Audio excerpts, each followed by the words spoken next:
Welcome to Taiwanica. If you're looking for a podcast that is fun, deep, and insightful about the cultures in Taiwan and the USA, you're in the right place. This power couple tells real-life stories and cold hard facts while bringing you chill vibes, funny jokes, and special points of view that you can't find anywhere else. Now, your hosts, Anita and Eric.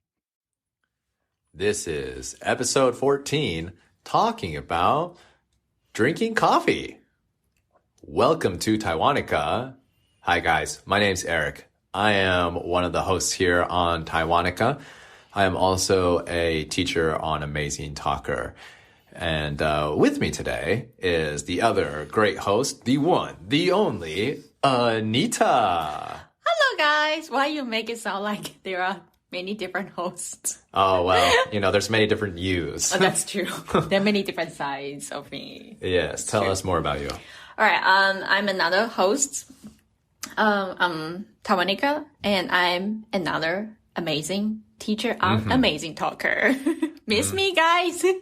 All the time. Yeah, because I've been taking a month off right now, so yes. I'm assuming everybody miss me. Yeah, she's on maternal leave, taking care of a very crazy little boy. But that's not the topic today. The topic today is talking about one of our favorite activities. Oh my God, my favorite thing. The favorite. The favorite. Ah, yes.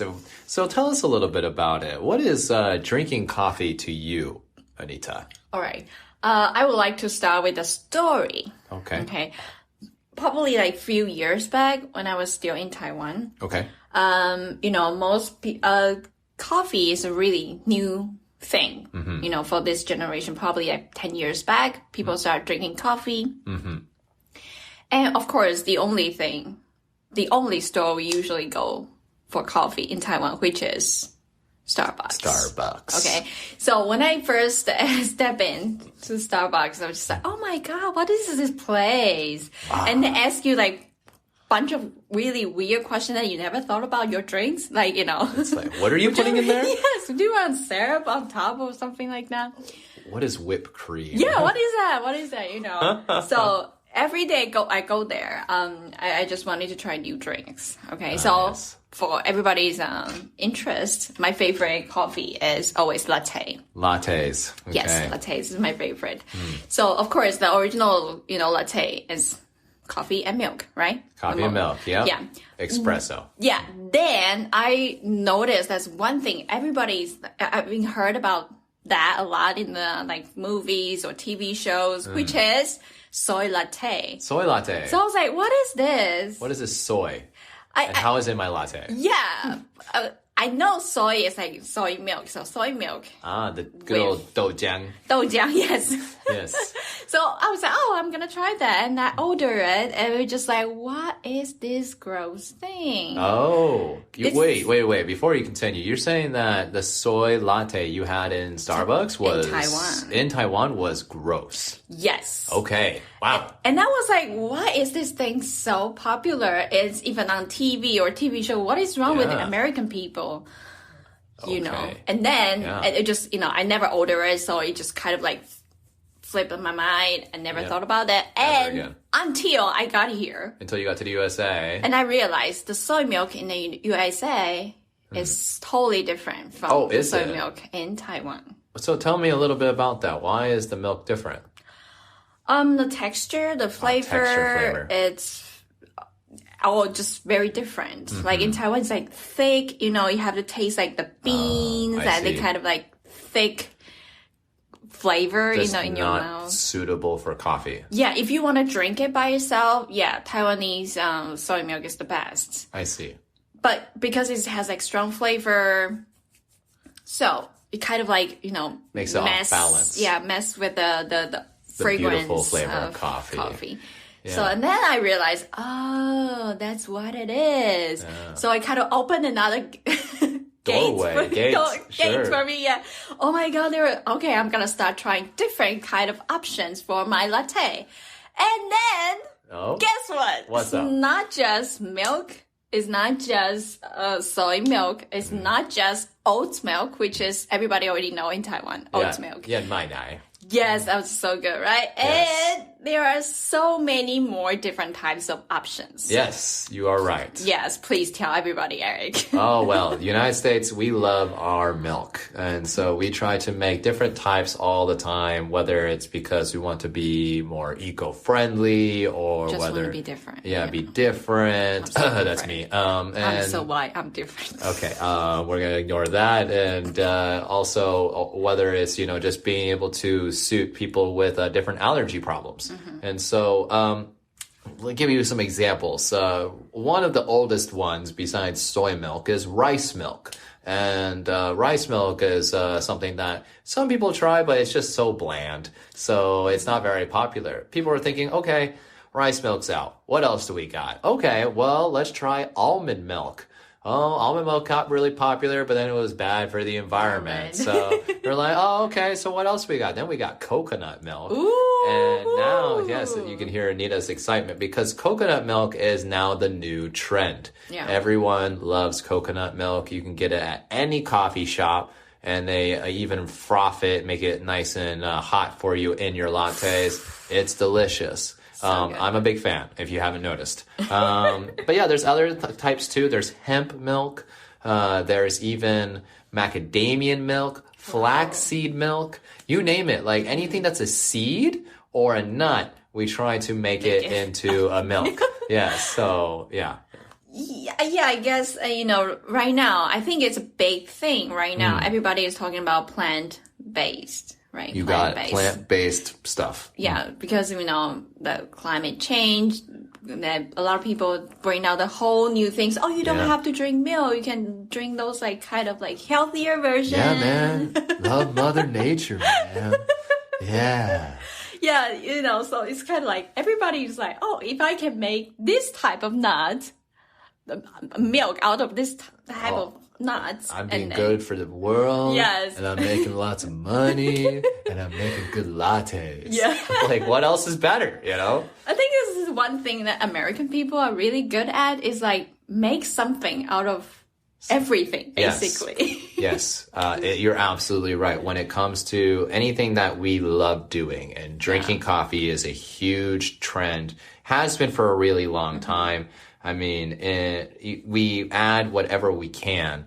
And so whenever we get bored, we'll add something new to it to be able to spice it up. And speaking of spice, we have a liquid spice that we like to add to our, to our coffees, and those are syrups. So when you go to a cafe in the United States, not only will you see the milks all lined up in a row, on the other side of the table, you're going to see all these bottles. And they have different colors. And they have different colors, and they all look like they're full of alcohol because of the tops. The tops are the same as what you're going to go drink in a bar. But no. They are syrups full of different types of sugar. So you have mint flavored, raspberry flavored, any kind of fruit flavor. They'll be there. And people really love these. And, because America really wants to watch its weight, we also have sugar-free options, So there's a huge other option in the United States that you don't really see anywhere else. Yes. You can literally go to a random coffee shop and ask them random question to put into your coffee. They will have it. Yes, anything. Anything. You're like, can I have a mint macadamia milk latte with half decaf, half regular espresso? Make it so that it's warm, not hot. And add but not too hot. Not too hot, but then add a couple of ice cubes on the top. Okay, that'd be great. Thank you. They'll be like, all right, no problem. Yeah. I do this every day. But in Taiwan, it's not really this specific, right? You do have a special menu, though, when it comes to sugar and ice. Yes. Originally it is from tea shop, Wusilan, or when you go drink bubble tea, the original flavor is too sweet, and a lot of people, I don't remember since when, they make it a chart. When you go to a tea shop, they give you the chart, how many ice you want and how much sugar you want, they will give you the chart. And right now, coffee is very easy to get. You can get your coffee really nice coffee with cheap price and 7-Eleven 24 hours. Yep. So it's kind of like, the blend in this kind of, I don't know, cultural thing. Yeah, I would say right? tea, coffee culture mix. Yeah, the mix. So you can even order like, I want just a little bit of ice and two bags of sugar, lots of sugar, no sugar, those kind of thing. Yeah. But yeah, unfortunately, we don't really have a lot of like different options. Like, I wanted to have like 2 double shots. If you order 2 double shots, they would be like, what does that mean? what's that? Yeah. They look at you like you have two heads on what do your you head. mean? What do you mean 2 double shots? My machine is already set. I press button. Yeah, okay. No customize. That's funny. But there's pros and cons, and sure. Yeah, like in Taiwan, I would say it's really, really easy to get coffee 24 hours. Yeah, I agree. Like in Taiwan, you can get a pick-me-up coffee wherever you want. Convenience stores everywhere have coffee beans. And so if you ever want to just get coffee, you can do that. But it's not just that. Like I know 7-Eleven, a lot of people go there in the morning to get their morning coffee, right? But what's something else? Like how else do people get coffee in Taiwan? All right, so like I say, drinking coffee is kind of like a new thing in Taiwan. So before it's kind of, it's a new thing, so it's more expensive, so it's more like adult thing. If you're adults, sure, you're office worker, that's how you drink coffee. I see. Whatever. But right now, because again, tea, coffee, culture mixed together, more people are trying to push this thing to the market. So what do? They make it like really cheap.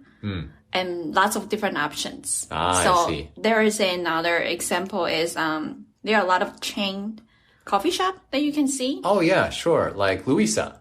Exactly. You remember Louisa, right? Yes, I loved it. So whenever you go there, what do you see?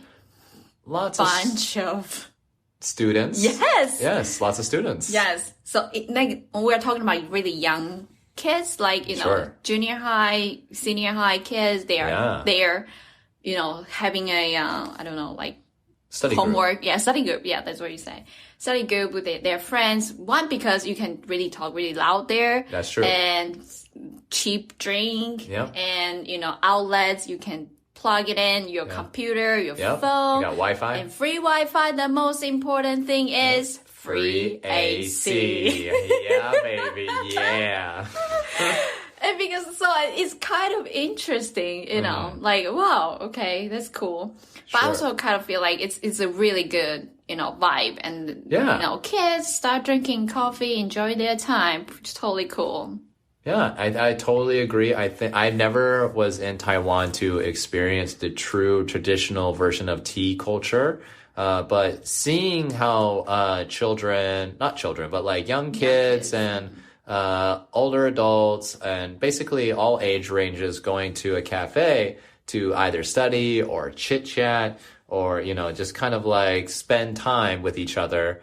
It was very refreshing because, in the United States, that's exactly what it's like. For the longest of time, we've been this kind of culture where your intention to go to a cafe is either to study, work, or chit chat. Ever since like the internet came out and Wi-Fi wasn't really a thing just yet, so you would have to go to what were called internet cafes. Cool. And so at those internet cafes, you would buy a drink and like use their computers that are there, and they're connected to the Wi-Fi, and you would basically just sit there and work or study.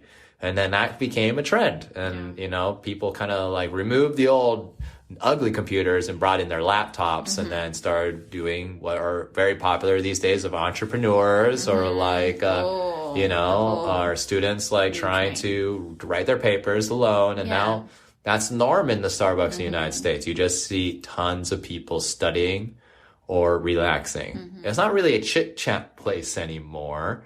But it still exists. I think in Taiwan it's more for that, don't you think? Yeah, and sometimes if you have like a meeting with someone, you can also go to Starbucks. It's like, that's cool. It's like classy. Yeah. So overall, I think it's very different.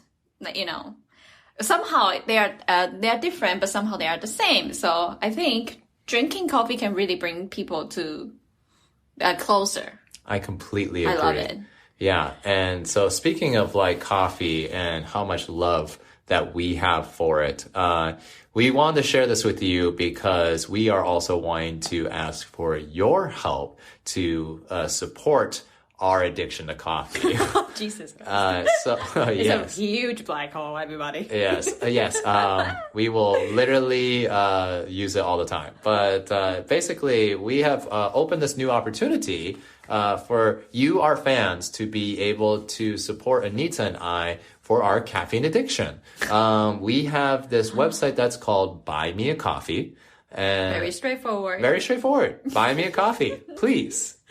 with thank you. Sugar on top, maybe some syrup and whipped cream, and then I want almond milk. You just say you want coconut milk. Oh, my bad. Coconut milk is Against okay. the environment.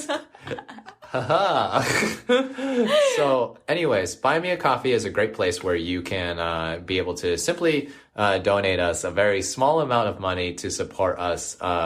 We here are happy to keep on making these great podcast episodes for you. And the best way for us to do that is when we are really high on coffee. When we are really high on coffee, our brain juice just keep coming out. Pumping out. Pump it up with some coffee. So if you wouldn't mind, we would love your support. And we will leave the link down in the description below. Just remember that it's buymeacoffee.com/Taiwanica. Very easy to remember. Yeah. And any support is greatly appreciated. Seriously, yeah, we appreciate you. There are a lot of people, a lot of listeners, they've been listening from episode 1. Yes. And yeah, like huge support. Yeah, absolutely. Yeah, right now we have this amazing thing that we know they are, kind of like interaction between us and the listeners. So it's like, that's great. Yes. Just like we're drinking coffee all together. Really is. Yes. Whenever we hear your feedback, we are so greatly appreciative of it. It's just so nice to know that you are interested in the content that we give. So thank you, listeners. We really appreciate your time. So I think that's going to be it for today. Yeah. All right. So Anita, thanks so much for coming to this episode. Of course. No problem. Thank you for being here, I guess. Next time, I promise to bring a coffee. Please do. Will do. All right. Until next time. See you guys later. Bye-bye. Bye-bye. Thanks so much for tuning in to Taiwanica. If you're enjoying the show, please feel free to rate, subscribe, and leave a review wherever you listen to your podcasts. That helps others find the show, and we greatly appreciate it. Thanks again for listening, and we'll catch you in the next episode.